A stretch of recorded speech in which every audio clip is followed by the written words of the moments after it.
Selamat datang di channel saya Serangga Gatal. Jangan lupa di like dan subscribe-nya. Oke, kita mulai. Orang macam apa itu? Jika kamu ingin bekerja sama, mengapa kamu tidak berdiri di game ini? Lin Jinghong sangat menghina. Orang-orang di dunia ini menyukai icing pada kue, tetapi tidak banyak orang memberikan arang di salju. Su Yi berkata dengan ringan. Sebuah kata yang sangat menggema. Segera, monster tua yang bersembunyi di kegelapan semua pergi satu demi satu. Tidak diragukan lagi, saat ini, semua orang dapat melihat bahwa dalam game ini, Su Yi menang. Kakak Fuyu, masalahnya sudah selesai, aku juga harus kembali. Mayat berbaju darah datang. Su Yi mengangguk dan berkata, aku tidak akan mengingkari janjiku padamu.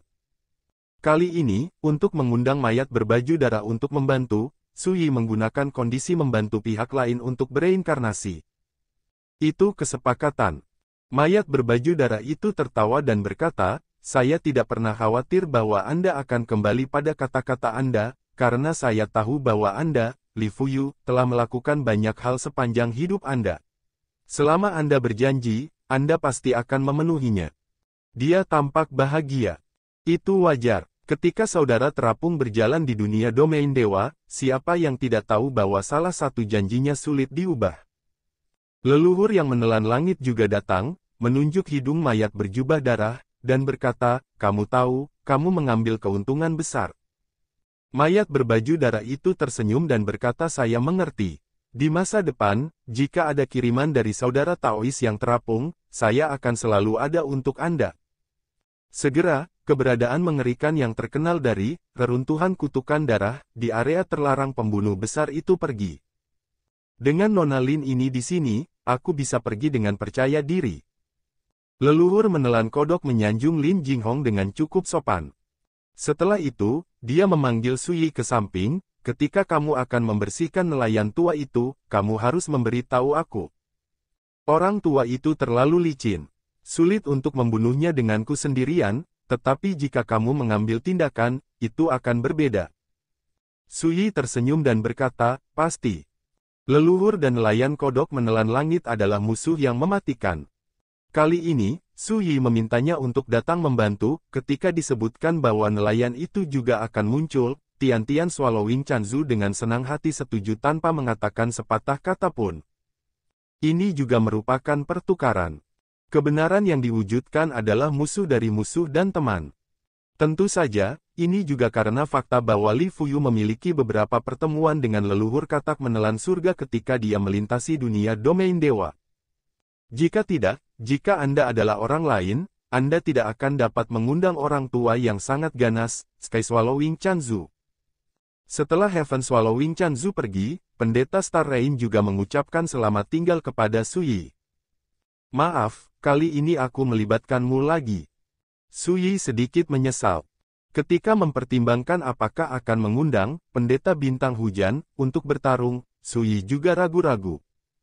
Karena situasi Star Rain Priest sangat sunyi, dan hanya ada sisa-sisa jiwa yang tersisa, jika ada yang salah dalam permainan hari ini, itu akan benar-benar mati. Tetapi pada akhirnya, Su Yi tetap melakukannya. Karena dalam permainan ini, ia harus menyiapkan kartu yang cukup. Namun, ketika bertanya kepada Star Rain Priest, Su Yi juga dengan jujur mengatakan kekhawatirannya dan dengan jelas memberitahu pihak lain bahwa dia bisa menolak, dan dia tidak akan menyalahkannya. Tidak pernah memikirkannya, Star Rain Priest setuju tanpa berpikir. Apa bebannya? Pendeta Xingyu memelototi Su Yi, pada awalnya, ketika saya menerobos kebenaran, Buddha lampu pembakaran dan yang lainnya menyergap dan berkomplot melawan saya. Membiarkan sisa jiwa saya bertahan, ini adalah anugerah yang menyelamatkan jiwa. Setelah jeda, dia berkata dengan suara lembut, saya tahu apa yang Anda khawatirkan. Tidak lebih dari itu setelah saya mengungkapkan identitas saya hari ini, Buddha lampu pembakaran pasti akan melakukan segala kemungkinan untuk berurusan dengan saya. Jangan khawatir, aku tidak akan melawannya sembarangan, aku akan bersembunyi dari jauh. Ketika kamu berurusan dengan Buddha lampu pembakaran di masa depan, aku akan berdiri lagi dan membunuhnya bersamamu. Sosok tingkat leluhur dari Istana Dewa Bintang ini telah mencoba berkali-kali untuk mencari sungai takdir yang panjang, dan kekuatan tempurnya menakutkan. Ketika dia berada di puncaknya, dia sebanding dengan keberadaan Dai, yang memiliki satu kaki di sungai takdir yang panjang. Bahkan jika dia hanya memiliki sisa jiwa yang tersisa, dia tidak akan dikalahkan dalam pertempuran dengan Buddha lampu pembakaran barusan. Dan tidak seperti mengundang mayat berlumuran darah dan menelan leluhur katak, kehidupan Su Yi sebelumnya, Yi Daoxuan, memang penyelamat pendeta Star Rain. Ini dapat dianggap telah ditukar dengan tembakan Star Rain Priest. Oke, saya tidak akan mengatakan sesuatu yang sopan. Jika ada kebutuhan untuk bantuan saya di masa depan, saya pasti tidak akan menolak. Su Yi melengkungkan tangannya. Pendeta Star Rain tersenyum dan berkata ini tidak penting, Anda tahu, saya sangat senang setelah mendengar berita reinkarnasi Anda. Bagaimanapun, sosoknya jatuh ke lentera istana tua dan hanyut.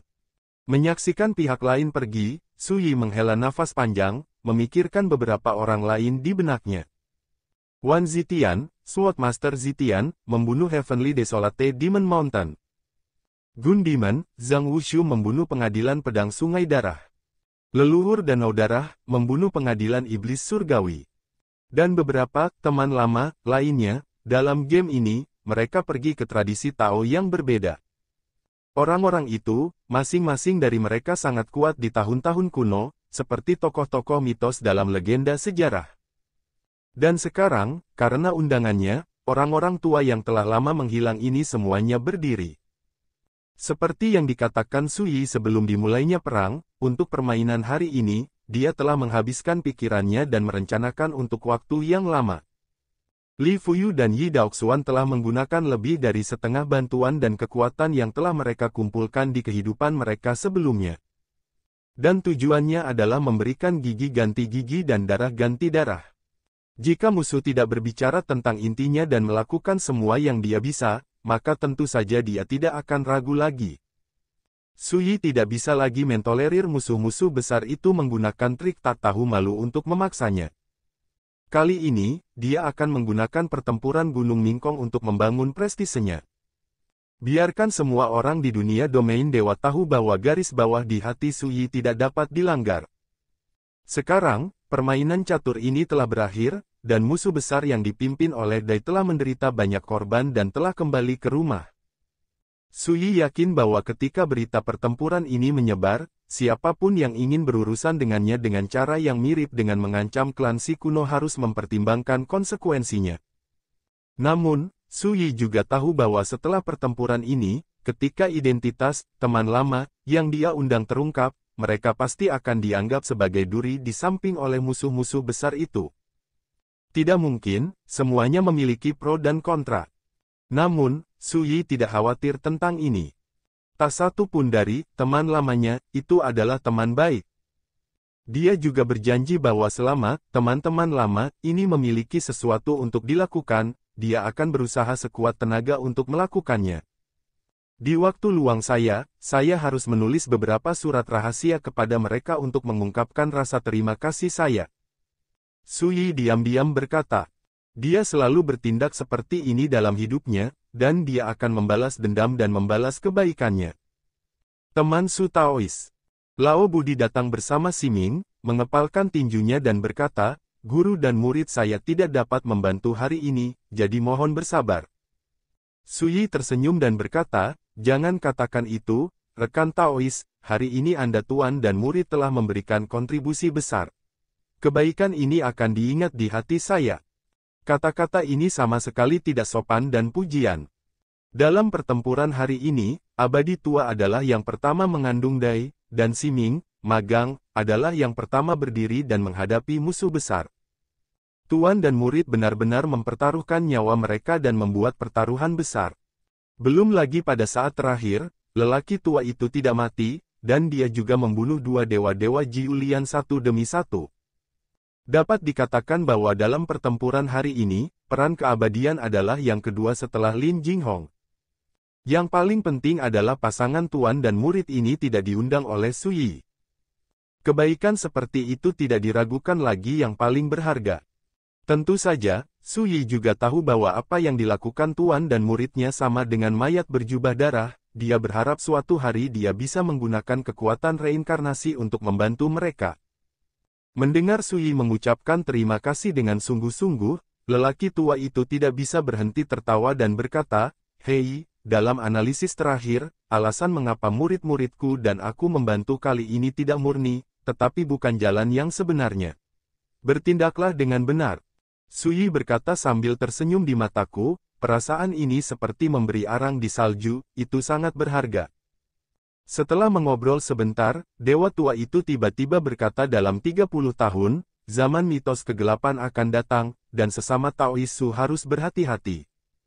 Dalam masalah hari ini, meskipun Taois Lucy tidak pernah muncul, dia menggunakan sepotong tokennya. Sebagian besar tempat yang tidak diketahui di dunia domain dewa pernah dihormati oleh Tuan Lucy, jadi setelah melihat tokennya, orang tua yang saya undang kali ini harus mundur. Setelah itu, dia menghela nafas, saya menduga bahwa ketika zaman mitologi kegelapan datang, keberadaan Taois Lucy yang telah menginjakkan kaki di sungai takdir yang panjang, saya khawatir dewa lagi. Su Yi menyipitkan matanya dan berkata, saya sudah memiliki beberapa ukuran dalam pikiran saya tentang masalah ini. Bagaimana mungkin dia tidak mengenal Taois Lucy? Selama berabad-abad, hanya segelintir orang di seluruh alam ilahi yang menginjakkan kaki di sungai takdir. Di antara mereka adalah Lucy. Orang ini mengajarkan Dao di zaman kuno paling awal dari alam dewa. Sejak sebelum Yi Daoxuan menjadi dewa-dewa, Lucy telah melepaskan diri dari alam dewa dan pergi ke sungai panjang takdir. Tidak berlebihan untuk mengatakan bahwa Lucy ini benar-benar sosok mitos kuno. Jangan pernah memikirkannya, Dai dan Lucy berasal dari kubu yang sama. Dengan kata lain, Taois Lucy ini pasti akan menjadi musuh potensial yang menakutkan yang harus dihadapi Su Yi di masa depan. Tidak butuh waktu lama bagi lelaki tua itu untuk pergi dengan perpisahan Ximing. Sebelum pergi, penguasa King Fengguan memberikan liontin batu giok kepada Su Yi, mengatakan bahwa jika Su Yi memiliki sesuatu untuk membantu, dia hanya perlu menghancurkan liontin batu giok itu. Aku juga harus pergi. Lin Jinghong berkata, Akai masih menungguku, aku tidak khawatir membiarkannya tinggal di Lautan Setan. Laut Iblis. Daerah terlarang di Middle Earth Shenzhou. Faktanya, seluruh Midway Shenzhou adalah reruntuhan kehidupan, tanah terlarang nomor satu yang dikenal dunia. Ketika Su Yi mengundang Lin Jinghong untuk membantu kali ini, dia dan Akai sedang menjelajahi kekayaan yang melibatkan tabu kuno di Laut Iblis di benua ilahi dunia tengah.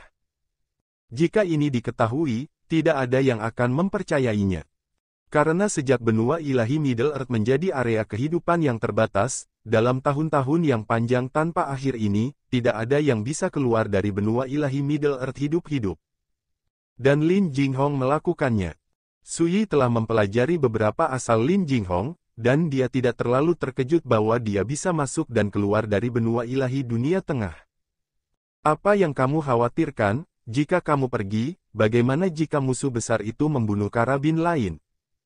Su Yi tersenyum dan menahan diri, kamu juga telah melihatnya, sekarang aku hanyalah dewa rendahan yang lemah, dan setiap guru dewa dapat membunuhku.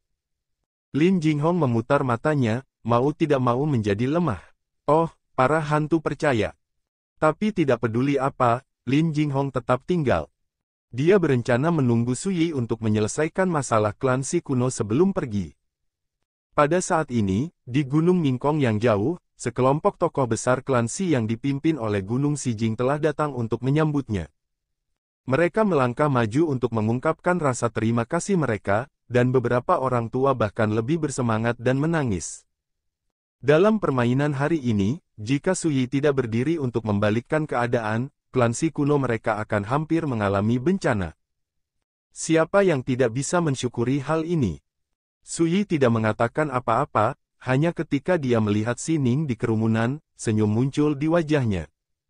Dia masih ingat apa yang dikatakan Sining sebelum perang dengan mata merah dan nada tegas. Hidup dan mati terikat bersama, bicaralah dengan Zicheng. Sining berdiri di sana, matanya jernih seperti air, dan senyum tipis muncul di bibirnya. Pria muda berjubah hijau di kejauhan, Meskipun pakaiannya berlumuran darah dan rambutnya yang panjang terurai, dia seperti sebelumnya, melayang keluar dari debu, dan dia memiliki aura transenden yang sombong di dunia. Banyak orang memiliki mata yang bercampur, dan meskipun keduanya tidak pernah berbicara, mereka sudah dapat memahami apa yang dipikirkan satu sama lain. Keheningan berbicara. Segera, si Jingshan mengundang Sui dan Lin Jinghong untuk mengunjungi klan. Nona Qiwei, kamu juga datang. Sui menyambutnya. Ini baik. Qiwei tersenyum dan mengangguk. Ketika pertempuran ini berakhir, dia sudah gelisah, penuh kegembiraan, dan ingin mengobrol dengan Sui. Tapi ada terlalu banyak monster tua yang berkerumun di sekitar Sui saat itu, jadi Qiwei tidak bisa menemukan peluang sama sekali. Dan sekarang, Sui mengambil inisiatif untuk mengundangnya, bagaimana dia bisa menolak? Di antara langit dan bumi, pegunungan dan sungai di kejauhan yang membentang sejauh 80.000 mil telah lama berubah menjadi reruntuhan dan vitalitasnya telah mengering. Ada jejak pertempuran yang mengejutkan di mana-mana. Hanya Gunung Ningkong yang benar-benar tidak tersentuh dalam pertempuran ini. Di tempat yang sangat jauh, seorang pria yang tampak seperti seorang sarjana terdiam. Dia memiliki lengan lebar dan ikat pinggang lebar, dan memegang gulungan bambu yang menguning di tangannya, rambut panjangnya yang seperti salju dihamburkan dengan santai, dan napasnya sehangat angin musim semi. Rekan Daoisu ini benar-benar luar biasa. Pria Konfusianisme itu tergerak. Segera, dia menertawakan dirinya sendiri, hanya saja aku tidak menyangka dia tidak pernah berencana untuk mengundangku untuk membantu. Di satu sisi, seorang pria berbaju abu-abu berkata dengan suara rendah, "Tuan, jangan katakan itu." Dia tidak tahu siapa tuannya, jadi dia secara alami tidak berani mengundang tuan untuk datang dan membantu. Jika Sui ada di sini, dia akan dapat mengenali sekilas bahwa pria berbaju abu-abu itu bernama Bei Yuan. Setelah akhir pertempuran di medan perang era dunia abadi, Sui pernah mengeluarkan kekuatan keinginan untuk pergi ke dunia manusia, berniat untuk membawa Qingwan dan kelompoknya ke dunia abadi untuk berkultivasi. Pada saat itu juga dia bertemu dengan dewa bernama Bei Yuan. Orang ini diperintahkan oleh Tuan dan Tuhannya, dan dia telah bersembunyi secara rahasia selama beberapa tahun terakhir untuk melindungi Qingwan dan yang lainnya. Dan tujuannya adalah untuk membentuk hubungan yang baik dengan Sui terlebih dahulu. Selain itu, Bei Yuan pernah berkata bahwa ketika Sui pergi ke alam ilahi, tuannya Senjue berharap untuk bergabung dengan Sui untuk menghadapi musuh bersama. Kartu bahagia di tangan Sui adalah hadiah dari pemilik Bei Yuan, Senjue. Pada saat itu, Bei Yuan juga mengingatkan Sui bahwa jika dia menghadapi masalah di domain dewa di masa depan, dia hanya perlu mengaktifkan kartu bahagia untuk mendapatkan bantuan. Namun, bahkan dalam menghadapi pertempuran epik melawan Gunung Ningkong, Sui tidak menggunakan kartu bahagia. Tetapi, Kitagaki dan tuannya masih datang. Pria mirip Konfusianisme itu adalah penguasa kartu gratis dan mudah, Senjue. Sebelumnya, tuan dan pelayan mereka selalu ada, dan mereka siap menyerang kapan saja. Tapi hasilnya benar-benar di luar dugaan mereka, dari awal hingga akhir pertempuran ini, tidak ada kesempatan bagi mereka untuk campur tangan sama sekali. Bei Yuan melihat bahwa tuannya sedikit tersesat. Dia berkata belum lagi, Tuhan pernah mengirim kantornya yang sederhana ke dunia manusia dan diam-diam melindungi teman-teman lama Sui selama bertahun-tahun. Dengan kebaikan ini, dia akan memiliki kesempatan untuk bekerja sama dengan Sui kapan saja di dunia. Masa depan. Pria Konfusianisme menghela nafas, salah, nasib baik semacam itu tidak ada artinya sama sekali, jika Anda benar-benar ingin mendapatkan kesempatan untuk bekerja sama dengan Sui, Anda harus menjadi seperti master dan magang tua yang abadi, dan berdiri dengan tegas dari awal daripada bersembunyi di kegelapan dan menunggu kesempatan untuk menembak. Bei Yuan terdiam beberapa saat. Lupakan saja, jika kamu melewatkan kesempatan, kamu akan melewatkannya. Selama kartu bahagia masih ada di tangan sesama Taoisu, akan ada harapan untuk kerjasama di masa depan. Ayo pergi. Pria Konfusian itu berkata dan berbalik. Kitagaki mengikuti. Pada malam hari, bintang-bintang dan bulan jarang, dan dunia sunyi. Gunung Ningkong. Di aula klan Si kuno. Pesta mewah sedang berlangsung. Su Yi, Lin Jinghong, Qi Wei dan lainnya, serta tokoh-tokoh besar keluarga Si, semuanya hadir. Selama perjamuan, cangkir-cangkir itu ditukar, dan cangkir-cangkir itu terhuyung-huyung. Jarang bagi Su Yi untuk bersantai, minum, dan berbicara dengan orang-orang di sekitarnya. Tuan Su, terima kasih telah mengambil tindakan kali ini untuk membantu klan kami menyelesaikan bencana ini. Tiba-tiba, tetua dari klan Si Kingsong, menghela nafas, tapi, setelah pertempuran ini, keluarga saya mungkin tidak lagi bisa mendapatkan pijakan di Lingqiao Shenzhou. Saya percaya bahwa sebagai manusia, Anda tidak akan peduli dengan kami. Hidup atau mati, kan? Begitu kata-kata ini keluar, suasana tiba-tiba menjadi sangat membosankan. Bagaimana apanya? Mata Qi Wei agak dingin. Aku tidak bermaksud apa-apa lagi. Si Kingsong menundukkan kepalanya dan berkata, saya hanya berpikir bahwa dalam pertempuran ini, klan kami benar-benar tidak bersalah dan menderita bencana yang tidak bersalah. Meskipun bencana telah diselesaikan, situasi klan kami tidak berubah. Suara itu bergema di aula, dan suasana perjamuan tiba-tiba menjadi membosankan. Semua orang saling memandang. Meskipun kata-kata Si Kingsong agak jelek, harus dikatakan bahwa inilah yang dikhawatirkan oleh orang-orang hebat dari klan Si kuno. Lingqiao Shenzhou ini, bagaimanapun, adalah dunia pengadilan San Xingdao. Jika pengadilan San Xingdao membalas dendam di masa depan, klan Si kuno mereka tidak akan mampu menanggungnya. Kingsong, kamu minum terlalu banyak. Si Jingshan tidak senang, dan berkata dengan ekspresi bermartabat, cepat mundur. Aku tidak minum terlalu banyak. Si Kingsong mengerutkan kening, kesetiaan sulit didengar, obat yang baik pahit, jika bukan demi klan, bagaimana saya bisa mengatakan hal-hal seperti itu yang tidak boleh dikatakan. Pada saat ini, Su Yi, yang telah menonton dari sela-sela, minum segelas anggur dan akhirnya berkata, jangan khawatir, saya telah membuat pengaturan untuk ini. Mengatakan itu, dia melirik Qi Wei. Qi Wei segera berkata jika Anda mau, Anda dapat memindahkan keluarga Anda ke benua ilahi Dongsheng untuk menetap. Klan Dewa Kilin saya akan mengatur tempat bagi Anda untuk menetap, dan saya berjanji bahwa itu tidak akan lebih buruk dari Gunung Mingkong ini. Setelah sambutan, semua orang yang hadir tidak tergerak, dan banyak mata orang tua berbinar. Jika Anda dapat meninggalkan Lingqiao Divine Continent dengan seluruh keluarga naik turun, pergi ke Dongsheng Divine Continent akan menjadi yang terbaik. Selain itu, Anda juga bisa mendapatkan bantuan Kilin Protoss, sehingga Anda tidak perlu khawatir menjadi sasaran kekuatan besar di masa depan. Si Kingsong juga sangat gembira dan berkata dengan penuh rasa terima kasih, ternyata Tuan Su sudah membuat pengaturan, tapi saya terlalu banyak berpikir. Saya harap Anda tidak tersinggung. Su Yi berkata, sekarang, apakah kamu puas? Si Kingsong mengangguk cepat puas, benar-benar puas. Yah, ambil kesempatan ini, aku juga punya sesuatu untuk dikatakan. Su Yi meletakkan gelas anggur di tangannya, melirik semua orang di aula, dan akhirnya mengalihkan pandangannya kembali ke Si Kingsong, berkata, jika saya ingat dengan benar, sebelum perang dimulai hari ini, Anda berlutut dan memohon belas kasihan dari musuh-musuh besar itu, kan? Tiba-tiba, Si Kingsong disambar petir, wajahnya menjadi pucat, dan dia berkeringat dingin. Hati para pemimpin klan Si di aula utama menjadi tegang, dan ekspresi mereka berubah. Sebelum pertandingan hari ini dimulai, Su Yi sudah berdiri dan ingin membela klan mereka. Tetapi pada saat itu, Si Kingsong berlutut dan bersujud di depan mata semua orang, memohon belas kasihan dari musuh-musuh besar itu, dan membuat pernyataan langsung untuk menarik garis yang jelas dengan Su Yi. Ini telah melakukan hal yang tabu besar. Aku adalah. Si Kingsong tergagap dan hendak membela diri.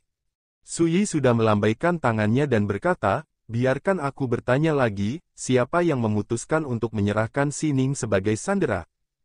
Begitu kata-kata ini keluar, ekspresi orang-orang hebat yang hadir berubah, dan mereka sangat tidak nyaman. Si Jingshan menghela nafas dan berkata dengan nada tegas, klan saya akan menjelaskan ini kepada sesama Taois. Su Yi mengangguk dan tidak mengatakan apa-apa. Memikirkan wajah Si Ning, dia tidak akan melakukan terlalu banyak. Jika ada waktu lain, sesuatu seperti si King Song akan dibunuh olehnya di tempat. Setelah perjamuan selesai, Su Yi akhirnya menemukan kesempatan untuk berbicara dengan Si Ning sendirian. Angin malam bergoyang, dunia sunyi. Keduanya berjalan di lautan awan. Setelah beberapa tahun untuk bertemu lagi, keduanya baik-baik saja seperti biasa, rukun dan berbicara tentang segalanya. Tidak seperti orang kepercayaan, lebih baik dari orang kepercayaan. Tidak seperti pendamping Tao, tetapi jauh lebih konsonan daripada pendamping Tao. Ini adalah perasaan yang luar biasa. Saya telah membangkitkan sebagian dari kekuatan dalam sumber kehidupan. Tiba-tiba, Si Ning berkata, meskipun masih belum jelas siapa saya yakin bahwa ketika saya mendapatkan kembali ingatan saya yang lengkap, saya pasti akan mengerti apa hubungan antara saya dan Anda. Lautan awan melonjak, jubahnya berkibar, dan wajahnya cantik dan vulgar. Di bawah cahaya bintang, dia memiliki kecantikan yang sangat halus. Keindahan semacam itu tidak tersentuh oleh kembang api, tanpa hiasan dan hiasan apapun, tetapi cukup untuk memukau dunia. Itu bisa disebut keanggunan tiada taraf, dan itu luar biasa di dunia. Pada tahun-tahun ini, saya sebenarnya memiliki beberapa tebakan yang tidak jelas.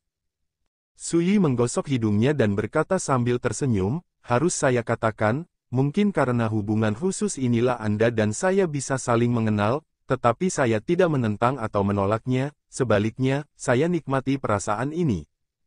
Terkadang, aku bahkan memiliki perasaan yang tidak dapat dijelaskan, seolah-olah aku telah menunggumu muncul. Saya juga. Si Ning mengedipkan matanya yang indah dan tidak bisa menahan senyum. Senyum itu cerah dan menawan, cukup untuk membuat bintang redup dan dunia pucat. Malam itu, Su Yi dan Si Ning mengobrol lama. Saya tidak pernah bosan melihat satu sama lain, hanya orang di depan saya. Saat fajar, ketika Su Yi dan Si Ning kembali ke klan Si bersama, sebuah kepala berdarah ditempatkan di depan Su Yi. Sekian dulu dari Mimin. Terima kasih.